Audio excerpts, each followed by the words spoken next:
पंकज शर्मा जी, शिवकांत जी मेरे साथ हैं, हर्षवर्धन जी मेरे साथ हैं, सतीश के सिंह मेरे साथ हैं। I have not got any journalist today, और जानबूझ के I have not got any politician today, sorry.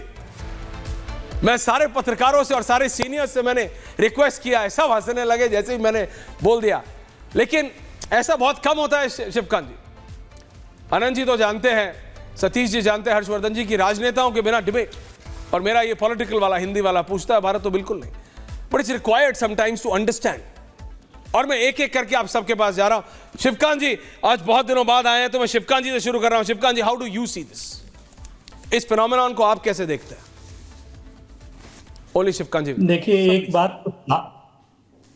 बात तो साफ है कि ट्रंप के बारे में जितनी भी चिंताएं हों, जितनी भी आशंकाएं हों, और उन चिंताओं और आशंकाओं का आधार है वो निराधार नहीं है। लेकिन इसके बावजूद मुझे लगता है इस वक्त ट्रंप अमेरिका से बाहर उतने ही लोकप्रिय हैं जितने अमेरिका से बाहर ओबामा रहे। एक यूरोपीय विदेश संबंध परिषद का, जिसका मैंने जिक्र भी किया अपने लेख में, एक सर्वे हुआ था।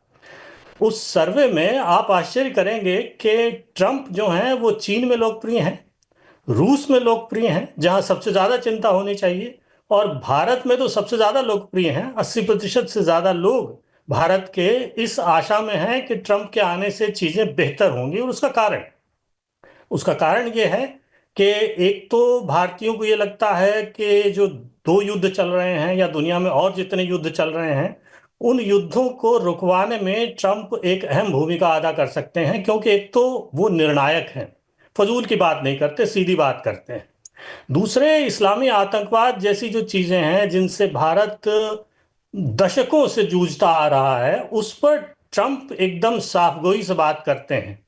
तो ये एक वजह हो सकती है ट्रंप की लोकप्रियता की। और कहाँ सबसे ज्यादा लोकप्रिय हैं? जो देश अमेरिका के पारंपरिक दोस्त रहे हैं, ब्रिटेन सबसे ज्यादा, यदि उनकी लोकप्रियता कम है तो वो ब्रिटेन में है, यूरोप में है, दक्षिण कोरिया में है, ताइवान में है, तो इस तरह कनाडा में है, इस तरह के सारे देशों में। क्यों है? क्योंकि ट्रंप सिद्धांतवाद से उकता गए हैं, वो सिद्धांतवाद के बिल्कुल विरोध में है। वो वोकवाद या वामपंथी, जो एक तरह से जिसे कहते हैं मानवतावादी सिद्धांत की एक जो कूटनीति चल रही थी पूरी दुनिया में, उनका उसमें कतई विश्वास नहीं है। उन्होंने आते ही नारा दिया है, अभी तो वो शपथ लेंगे, कि देश में और पूरी दुनिया में एक कॉमन सेंस रेवोल्यूशन होनी चाहिए। अब ये कॉमन सेंस रेवोल्यूशन क्या है? कॉमन सेंस रेवोल्यूशन ये है कि आप वाद विवाद सिद्धांतवाद छोड़ के काम की बात करें, समझबूझ की बात करें, जहां देशों का, लोगों का जिस काम में या जिस विचारधारा में फायदा नजर आता हो, लाभ होता हो, वो करें। तो उनकी पूरी जो कूटनीति है वो इस एक सिद्धांत पर आधारित रहेगी, जिसको लेकर के जो इस वक्त विश्वक्रम बना हुआ है दुनिया का, जिस इस तरह की जो विचारधारा बनी हुई है, वहां बुरी तरह से घबराहट है। जो लोग इसमें विश्वास नहीं करते वो आशावान हैं, उनको लगता है कुछ न कुछ नया होगा। लेकिन ये जरूर है, चाहे वो अच्छा हो या बुरा हो, नया होगा। बिल्कुल Shivkant ji, that is your view point. लेकिन हर्षवर्धन जी, भारत में लेके भी उनकी जो कैबिनेट 2.0 है, आनंद जी आ रहा हूं, मेरे साथ दो फॉरेन एक्सपर्ट्स भी हैं।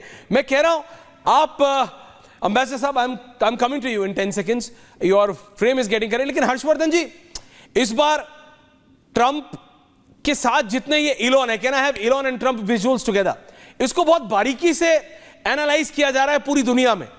भारत के परिप्रेक्ष्य में अगर कोई इंडस्ट्रियलिस्ट, कोई बिजनेस हाउस, कोई इतना पावरफुल जो ग्रुप में फोटो खिंचा लेते हैं तो सर त्राहिमाम हो जाती है। हर्षवर्धन जी, यहां तो अगला कंधे पे अपने बेटे को बिठा के फॉर्मल ब्लैक टाई डिनर में, टक्सीडो डिनर में लेके आ रहा है, और जीतने के बाद वो इलॉन से बोल रहे हैं कम एंड गिव स्पीच।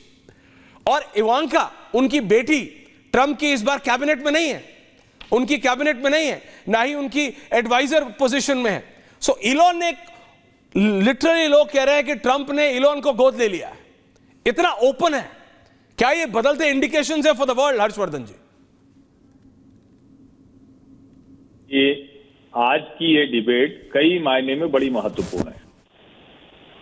एक तो ये कि जब हम ट्रंप के बहाने नेता और बिजनेसमैन, कारोबारी के रिश्ते की बात कर रहे हैं, तो क्या दुनिया में कोई ऐसा एक देश है जिसका स्वर्णिम काल बिना उसके अच्छे उद्योगपति, अच्छे बिजनेसमैन के है? कोई एक ऐसा कालखंड। मैं भारत के स्वर्णिम युग से लेकर अलग अलग समय पर जो ट्रेड रूट्स कहे जाते हैं उनको लेकर आज के समय तक की बात कर रहा हूं।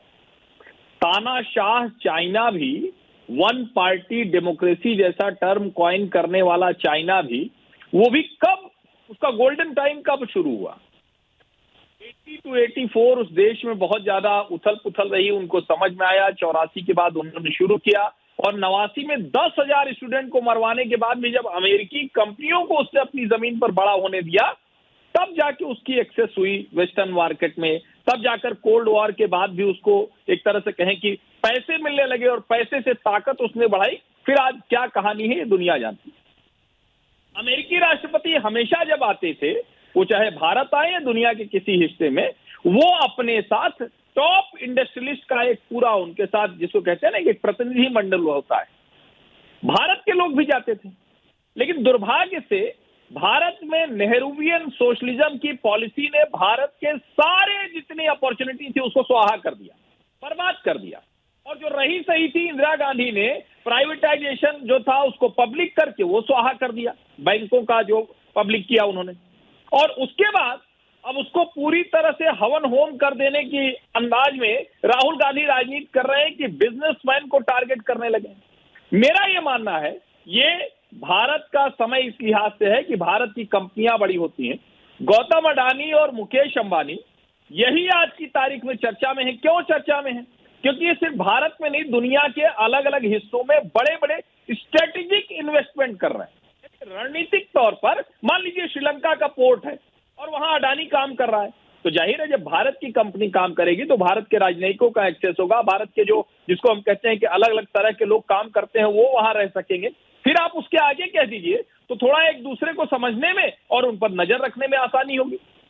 क्या करता था अमेरिकी खुफिया एजेंट या रशियन खुफिया एजेंट, क्या करता था, या जिस इजराइल की हम बात करते हैं उनके खुफिया एजेंट क्या करते हैं। अब ये सारी चीजें जब आप जोड़कर देखेंगे तो आज के समय में टेक्नोलॉजी से बड़ा कोई खुफिया है नहीं। और एलन मस्क जब डोनाल्ड ट्रंप के बगल में खड़े होते हैं तो वो ताकत नजर आती है। भारत में नरेंद्र मोदी ने नए तरह की राजनीति की शुरुआत की और उन्होंने कहा कि मैं पर्दे के पीछे और कमरे में हाथ नहीं मिलाता हूं, मेरे साथ कारोबारी खड़ा होता है। क्यों? क्योंकि पहले के नेता कारोबारियों से कमरे में मिलते थे, बैग आते थे, सूटकेस आते थे, मुझे उसकी जरूरत नहीं। और इसके लिए उन्होंने अपनी जो क्लीन स्लेट है वो दिखाई कि हमारा घर ऐसा था, हमारे भाई ये हैं, बहन ये है, और वो ब्रांड इमेज आज यहां पहुंची है। तो मेरा ये मानना है कि नरेंद्र मोदी को जो कई बार लगता है कि थोड़ा सा कुछ पीछे तो नहीं हो रहे हैं, थोड़ा सा कुछ ये फ्रीबीज वाले पॉलिटिक्स टाइप में तो नहीं फंस जा रहे हैं, थोड़ा सा कहीं ये डरने तो नहीं लगे कि अच्छा नहीं होगा। और ये दिखता है कि नहीं ऐसा नहीं। अभी राजस्थान का समिट हुआ तो उसमें बाकायदा भजनलाल शर्मा ने गौतम अडानी को बुलाया, नरेंद्र मोदी के साथ फोटो है, बुलाते हैं, लाइए अडानी के बेटे का हुआ तो वहां भी ये दिखा। मैं मानता हूं हर्षवर्धन जी।